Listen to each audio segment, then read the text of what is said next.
Yes, yung cursor kung sa'yo yan, yes. Okay po. So I will start na. So before I shocks na lipat. So before I start po, I'd like to ask muna yung blockmates. So can you guys guess what sample was used here in the photo? I believe this photo was nakita na to kanina sa previous report from Keanu. You guys have meron ba kayong guess or something? DNA So if well, fiber. ano yung Lian? DNA fiber. Yep, tama, DNA fiber. Tama. So this is a photo of a DNA fiber and this photo was taken by Rosalind L.C. Franklin. So yung unang nakakuha ng photo ng ng DNA fiber. So sino ba si Miss Franklin? Si Miss Franklin ay isang chemist pioneer and an X-ray crystallographer. She is widely known on her contribution in the DNA sequencing and X-ray crystallography. Although hindi siya masyado credited sa work niya and hindi siya masyadong sikat sa kapanahonan niya hanggang hindi siya masyadong sikat until yung 100th birthday niya, I believe, which was around 2016. She is also known as the unsung hero behind the discovery of the DNA structure. So moving on, ang ginamit niyang method to take the picture of the photo 51, actually ang tawag dito guys, photo 51, is the X-ray diffraction analysis or XRD. So XRD is an integration between physics, chemistry, and biology. It is a method employed for determining the atomic and molecular structure of a specific material. Like for example, pwede natin ma-determine yung molecular structure ng human DNA, chicken DNA, or rat DNA. And actually, pwede rin siya, side note ko lang sa geology, pwede siyang ma-determine yung sa, sa diamonds, like diamonds, emeralds, and amethyst. So, ano naman yung principle ng X-ray diffraction? So, huwag kayong ma-overwhelm dito guys. So, basically, imagine itong blue dots na yan or purple dots na yan as a distance from one atom to another. So, ang X-ray diffraction principle, basically, it is a relationship between the spacing between two atoms and angles. So, what do we mean by that? So, basically, yung depende yung i-diffract niya or i-yield niya, depende yon sa distance ng one atom to another. Like ito yung blue dots. So to further elaborate this one, pupunta tayo sa mechanism of XRD. So the mechanism of XRD utilizes an X-ray wavelength range of 0.02 angstroms to 100 angstroms. Actually guys, basically siya, related siya sa principle of spectroscopy sa ChemLab. Ang difference lang is that here in XRD, we utilize the X-ray, while in spectroscopy, we use UV light, and visible light.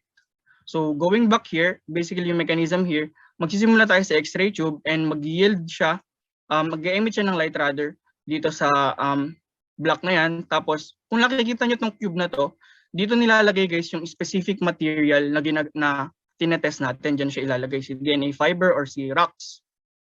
So kapag nilagay siya dyan, kasi magkaiba ang distance ng DNA fiber from a human from a rat. So since magkaiba sila, it will yield a different signature. Itong nakikita niyo diyan sa photographic plate is a signature.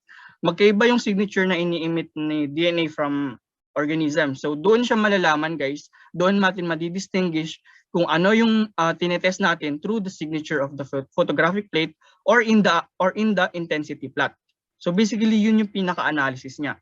So punta tayo dito sa usage and application of XRD. So nagamit siya to determine enzyme structure, ginagamit din siya for the protein, ginagamit din siya sa 3D structure of proteins at near atomic resolution, and hindi siya masyado nakikita sa baba, pero it indirectly proved that DNA is indeed in a helical structure.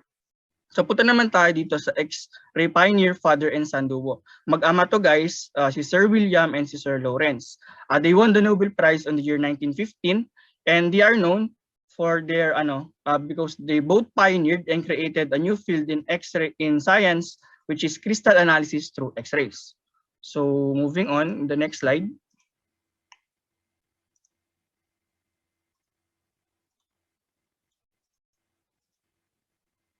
Ito po is the base composition studies. So the proponent for this one po is Sir Erwin Chargaff. Sir Erwin Chargaff. He is an American biochemist and discovered that DNA is the primary constituent of genes. Siya rin yung nakadiscover ng 1:1 ratio of DNA bases, which paved way sa DNA double helical structure of James Watson and Francis Crick. And together with his colleagues, ginamit yung chromatographic method to separate 4 bases in DNA samples. To be specific, yung chromatographic method na ginamit niya is paper chromatography to determine the DNA bases of various organisms such as E. coli, humans, rats, and chickens.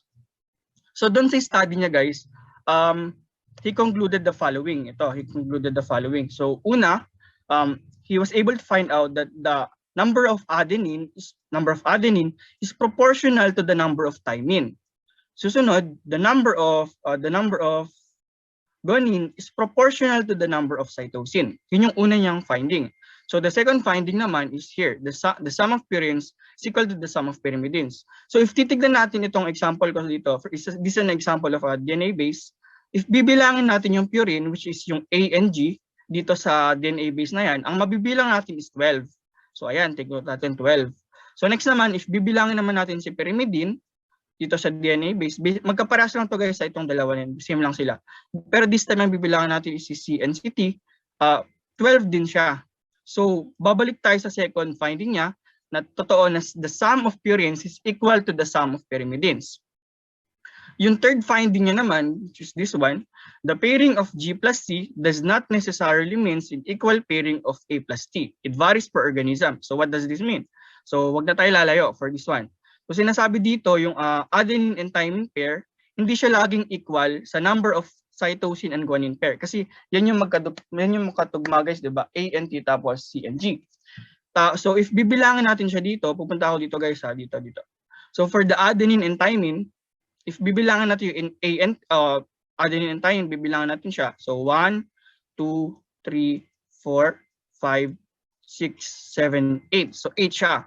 Tapos sabi naman dito yung cytosine and guanine, if bibilangin natin, 4 siya dito. So tama yung sinabi ni Sir Chargaff that the pairing of cytosine and guanine does not necessarily mean an equal pairing of A and T. It varies per organism. So that's the finding of Sir Chargaff. Tapos, lastly naman, wait lang, let me clear the screen. Basically, this one, this is dagdag lang to. This is an example of a base composition study. Basically, utilize nila yung DNA-based composition through genomic content. So yung subject dito are polychaetes or segmented worms. So basically, the idea here, guys, they were able to find out that habang the longer the migratory and motility pattern of polychaetes or segmented worms, mas tumataas din daw yung genomic content and metabolic rate ng polychaete. Although hindi siya applicable sa lahat ng animals. So that's all for my report. Okay, thank you very much. That was a very good report. This is an example of a report na pwede kayong mag-Tagalog, ha? Pero maganda yung pagkakalagay nung Tagalog. Okay lang sa akin yung ganyan. And please take note, especially itong slide na to, yung base composition studies. It was very well explained. No, I like how the explanation was done for the pairing. Kasi that is very important. Like pag tinanong ko kayo kung merong 10 na adenine at merong 12 na cytosine, so ilan ang guanine at ilan ang thymine, no? So you should be able to answer that considering the very good explanation here, okay? Thank you, Mr. Isidro. We can move on to the next reporter.